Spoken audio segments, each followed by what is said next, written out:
Hello, I am Lorna Warwick, and I am the CEO of the Lymphoma Coalition. And I would like to thank the Cutaneous Lymphoma Foundation for inviting me to speak to you today on the outcomes from our 2022 Global Patient Survey, looking at what respondents who are affected by cutaneous lymphomas had to say to us. Now, the coalition is not like most nonprofit organizations, as we don't usually work directly with patients. What we do, though, is we are a global network of patient advocacy organizations. So every country in teal on this map is where we have a member organization. And the coalition is celebrating its 20th anniversary this year, so we have been around for a while.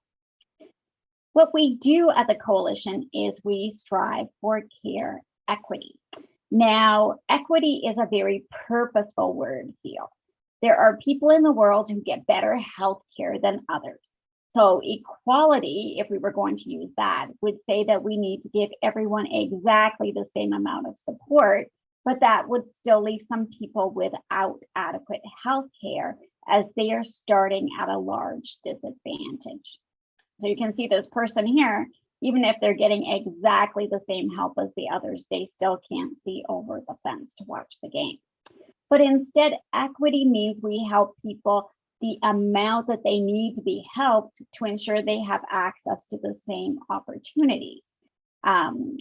Which basically means we help some organizations, or we work in some subtypes more than we work in others, so that we can ensure everybody has the same access to good care at the end of the day.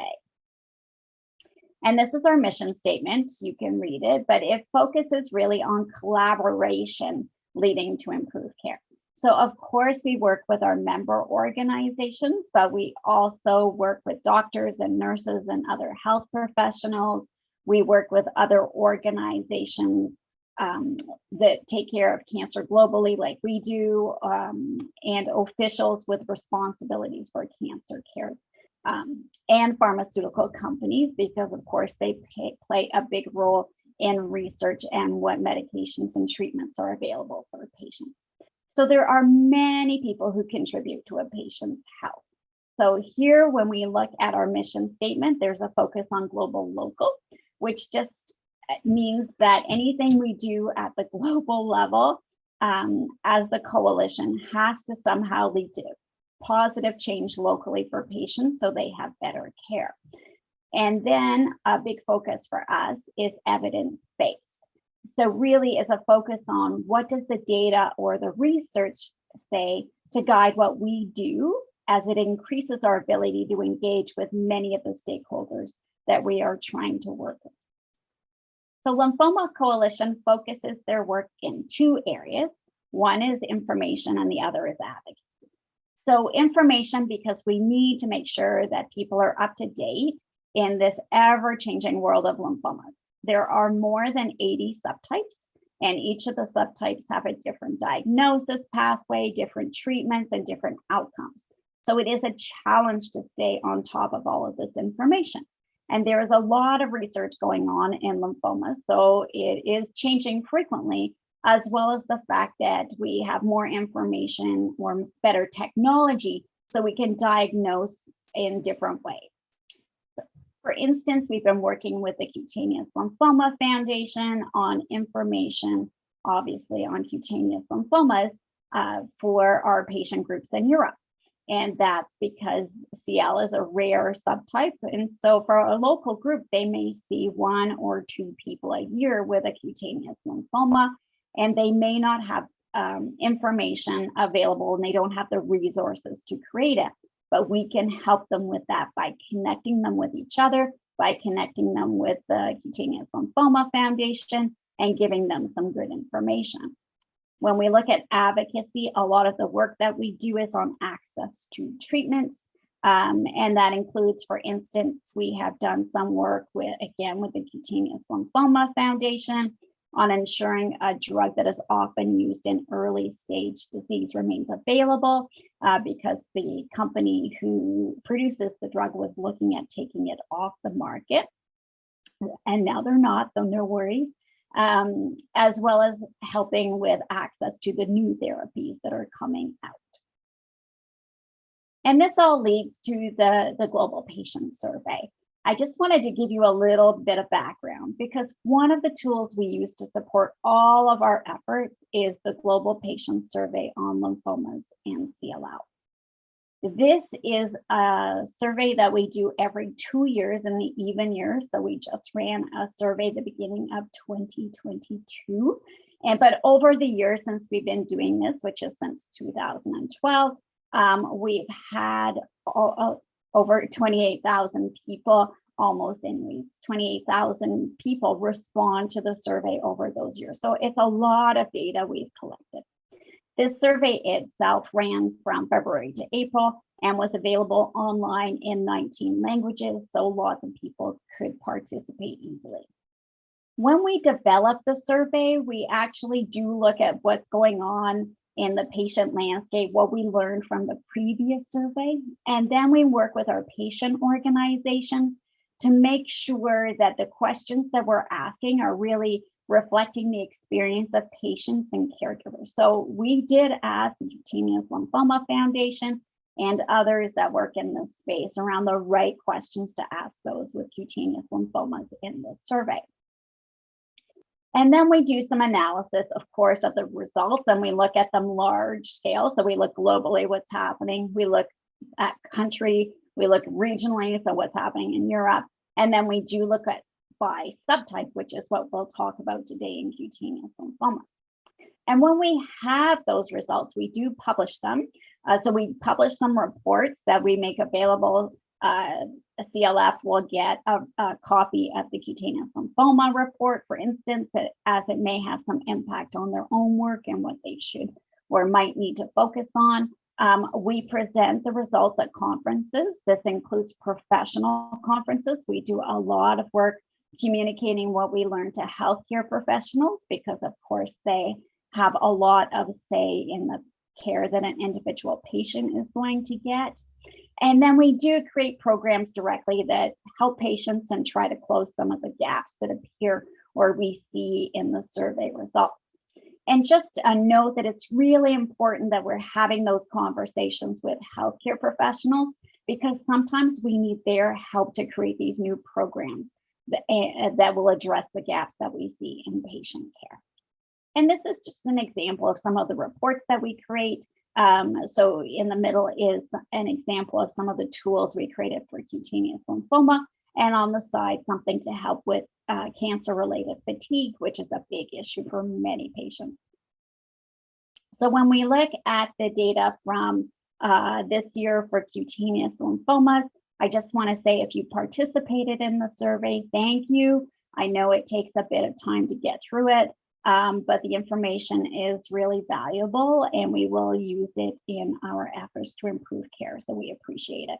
So you can see here we had 571 people connected to cutaneous lymphomas who participated in the survey. They represented 29 countries around the world, but most patients were from the Americas and usually mainly the United States. And just so you can see here, most people did receive a diagnosis of mycosis fungoides, though we do have others who had Sézary or may have had a different type of a cutaneous lymphoma.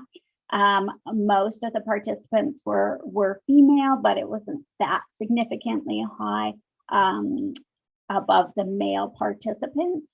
And for the most part, the patient population is older doing the survey, so they're over 65. That's just for interest for you. And I'm sure this is not a shock, but cutaneous lymphomas take much longer to diagnose than other types of lymphoma. And first, that's because many patients themselves brush off their symptoms and don't go for help right away. You can see here that most patients are saying that it took them 12 months or more before they went for medical help after they noticed that they had developed the symptoms of a cutaneous lymphoma. And then when they did go see a doctor, it took them another year or more to actually get a diagnosis. So This doesn't happen to this degree in other types of lymphoma. This is unique to cutaneous lymphoma. And it is really because the symptoms do match many other conditions. And you can see here, we asked if patients were given a different diagnosis before they actually had their cutaneous lymphoma confirmed.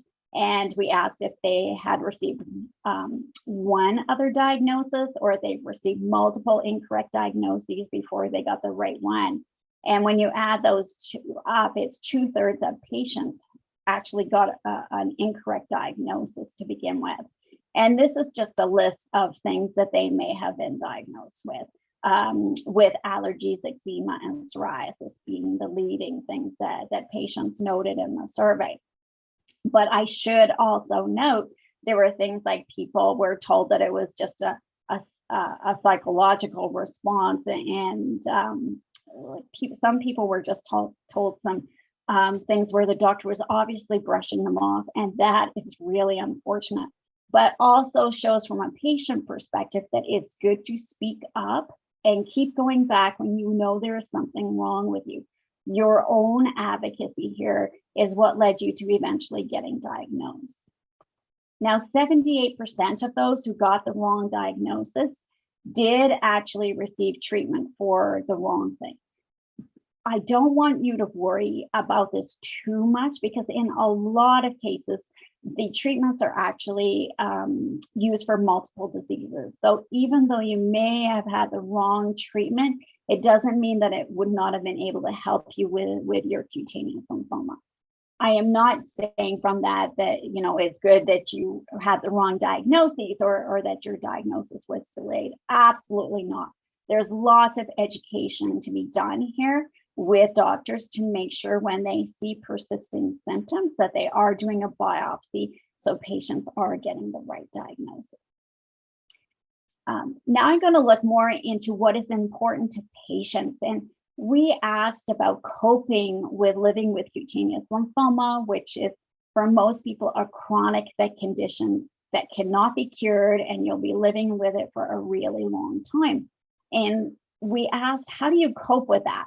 And this is like the top 3 responses that we got. So the first was, I just focus on living my life and I don't dwell on it, which is good. It's a good attitude to have. I think it's easier for people that have been living with the disease for a while and understand what it feels like. Much harder to do when you're newly diagnosed and you heard you have a cancer that can't be cured. That is much more problematic. And those patients are probably more likely to need some support to help them cope. The next thing that we heard is that you're content as long as you have a good quality of life. And we're going to talk a little bit about quality of life results coming from the survey. And the third is you would like to stay up to date on new treatment options so you're prepared if these things happen to you. So when we look at quality of life, most people, when we're looking at the symptoms that comes with lymphoma, most people are saying that what they had is rashes.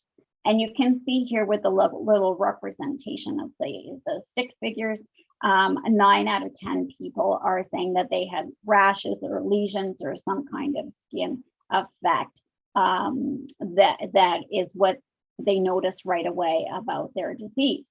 And then, of course, there's that itchy skin with 8 out of 10 of respondents saying that they were dealing with that.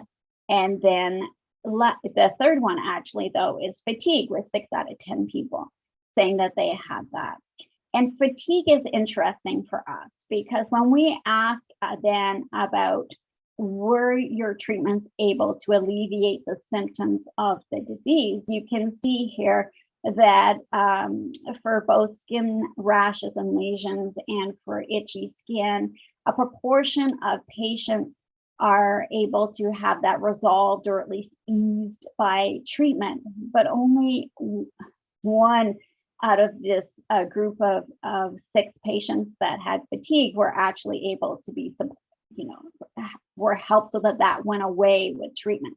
So fatigue is something that remains kind of an issue that is not well addressed. And I know there's still issues with the right kind of support to help you cope with itch as well. but I'm just saying, don't forget about the fatigue, because fatigue is also the number one thing that people mentioned as a side effect of treatment that really affects their quality of life. So fatigue is showing up both as a symptom of the disease and a side effect of the treatment. And so when almost half of patients said that their symptoms were negatively impacting on their ability to live their everyday life and their social life, and a quarter of patients had to change their job or their work hours because of their symptoms, then really let's focus in on that alleviation and see what can be done. The Cutaneous Lymphoma Foundation has some good resources for you on what you can do to help you cope with that itchy skin or those skin issues that you're dealing with. But I do want to focus in on this fatigue. And the first thing I want to say is really tell your doctor about your fatigue. Many patients tell us that it's one thing they do not talk about with their doctor. They think that they have to cope with it themselves, and it's just a natural part of having cancer and having cancer treatment. That's not necessarily true. There are something called clinical practice guidelines, which is a document for doctors telling them how they should respond to a certain medical condition that a patient reports. And so there are clinical practice guidelines for cancer-related fatigue. And it goes through a bunch of different tests that doctors should do to figure out why you are tired. Now, your tiredness may come from the fact that you're so itchy, you're not sleeping well, but there are things that can be done to help you cope. Your tiredness may come because there's something else wrong with your blood. Maybe you're anemic, and then if they deal with the anemia, then you won't be as tired. Your fatigue could also be related to your emotions. So if you're depressed or anxious, it can increase your fatigue level. But again, doctors can help. They cannot help unless you tell them that it's a problem for you. The second is exercise. And I know that sounds counterproductive, but it does help. And the last one, is to manage your energy level. And what that means is, even though you're tired, you have times when you feel really good and you have times where you just really need a nap. And you can recognize when you're feeling good and make the most of that time. And there are apps and other things that can help you with this. Untire is an app that was created just for cancer-related fatigue, so it might be something you would like to look at.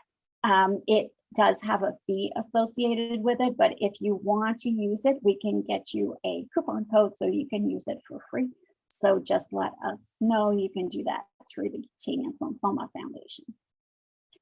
And so we look again at some of those emotional effects of cutaneous lymphoma, and you can see here, again, if we're looking out of every 10 people, a lot of people have some fear, right? So they're scared of their disease relapsing if they've achieved a remission, or they're scared that their disease is going to get worse. And so everybody has fear often when we're looking at cancer, but really it's looking at the amount of fear. So is your fear preventing you from living your life the way you would like? In which case you really do need to seek some additional help, professional help. But other things that can support you in this are support groups, or being able to talk to somebody else who's had the disease and can explain how they coped. Some people do mindfulness exercises or yoga or things, and that helps them cope with fatigue as well. With fear of relapse as well. So there are steps you can take to help you deal with this.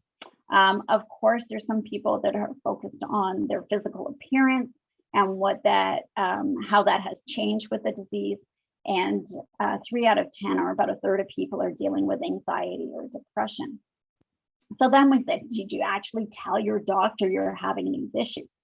And so, more people are telling their doctor that they have a fear of relapse or disease progression.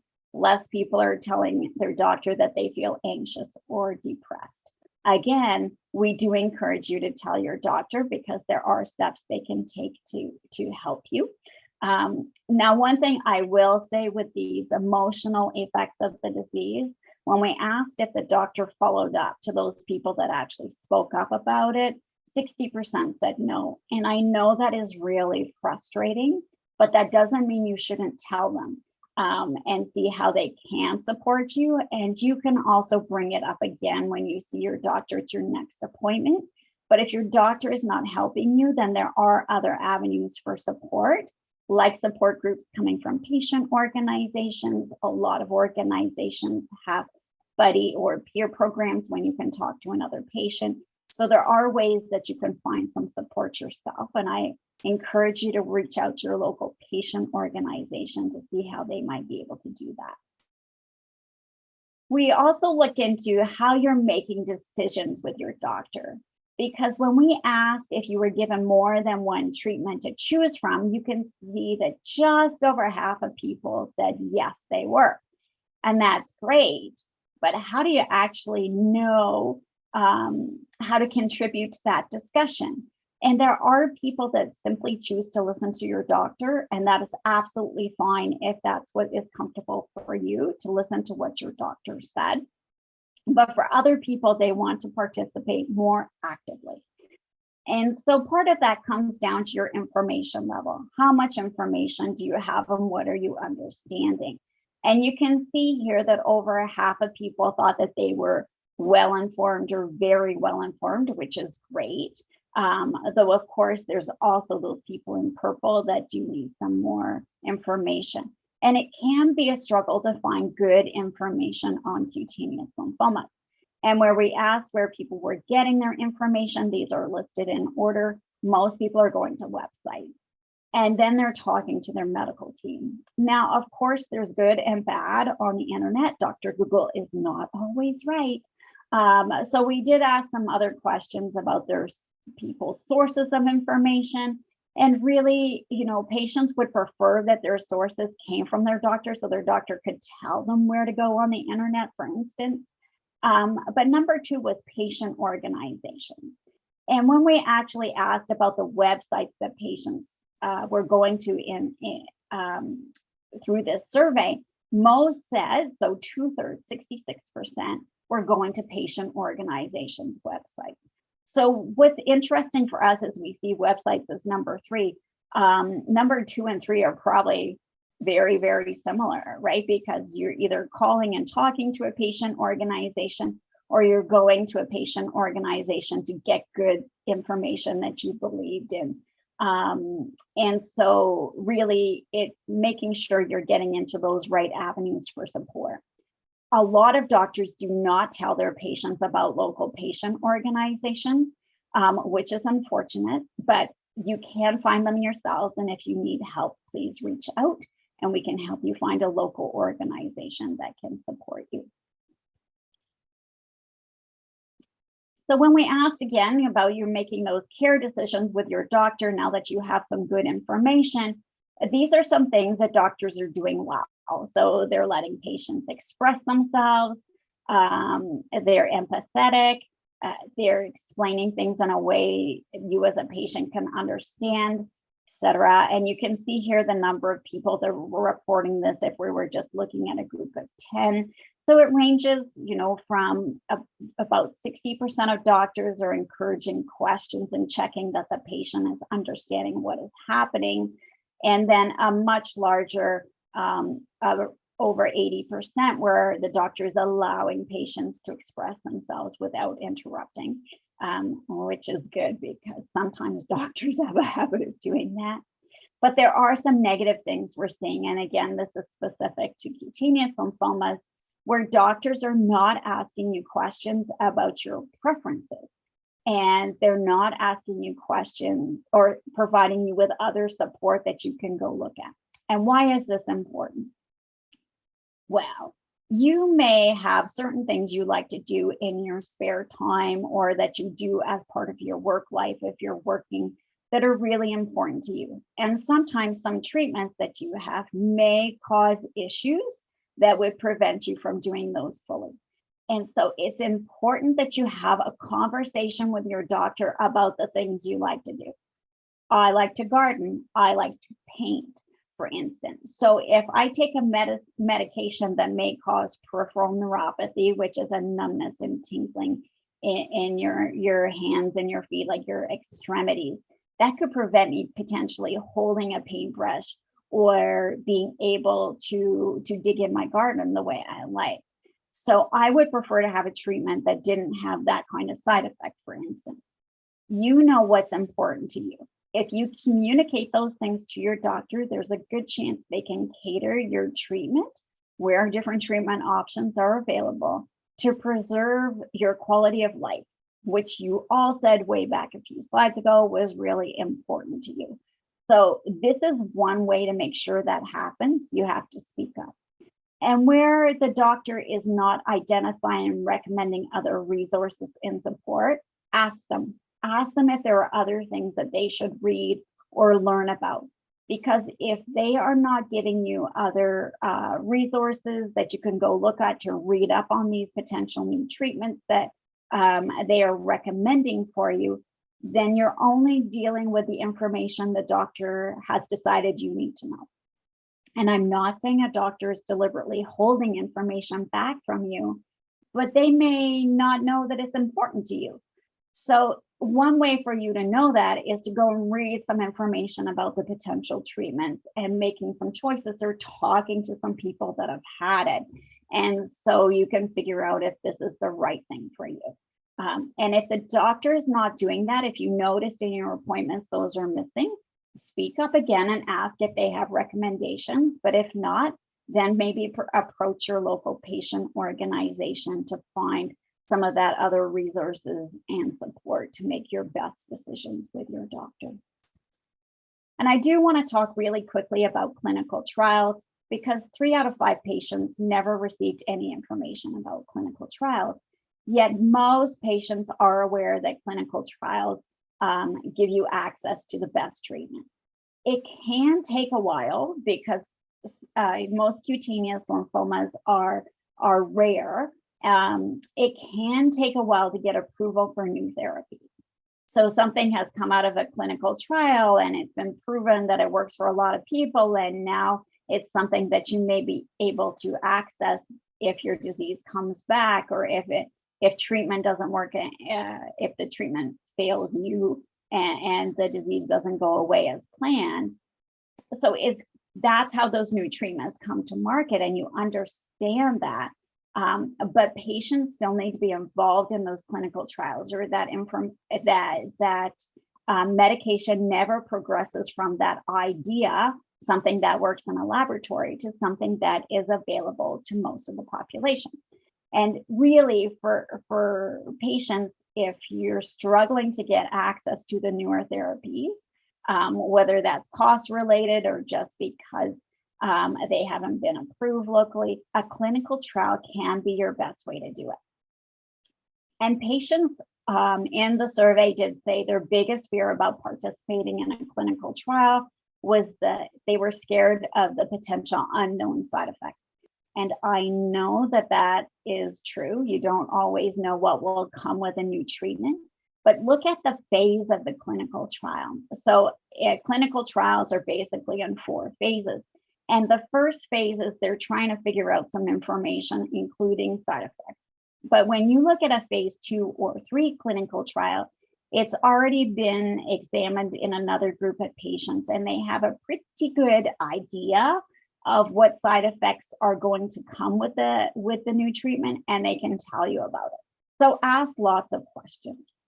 But when we asked in this particular survey, only 1 out of every 10 patients has actually participated in a clinical trial, which is a very low number. And I know with cutaneous lymphomas, there are not as many clinical trials as we see in other types of lymphoma or other cancers, so it can be harder to find one. Only you can decide for you what you are willing to do to get access to a new therapy. Are you willing to travel somewhere to another clinic where the trial is open? Yes or no? If it's yes, then you need to tell your doctor you're willing to do that. And with what happened with the pandemic, we actually have more clinical trials that are opening with a way to participate virtually and getting your test results done at a local hospital or clinic rather than having to go to a central site. So you can also ask your doctor if there are clinical trials available where you could do that. And this really, again, is not only about advancing the science for everybody, which of course is important, but making sure that you have access to the latest and greatest care yourself. So what I hope you got from this is that you know you better than anyone else. And if you really want to have the best care, you have to communicate.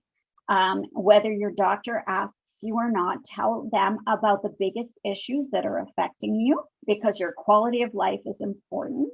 They don't know that they should help you if you don't tell them there is something wrong.